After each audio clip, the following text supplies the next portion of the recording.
назар аударыңыз. Жақсы жаңалық, қазақ елі.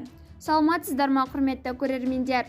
Егер хабарды толық білгіңіз келсе, біздің арнамызға жазылуды және де бір ғана лайк түймесін басуды ұмытпаңыз. Лайк басқан қолдарыңыз Кабатулланың қабырғаларын ұстасын.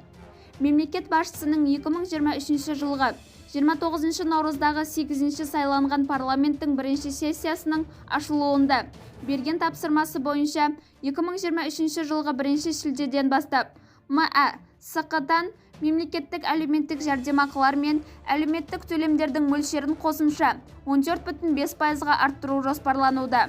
Сол пайыздық арақатынасты мүгедектігі бар балаларды тәрбиелеп отырған, сондай-ақ бірінші топтағы мүгедектігі бар адамдарды күтуге жүзеге асыратын адамдарға берілетін мемлекеттік жәрдемақылардың мөлшері арттырылатын болады.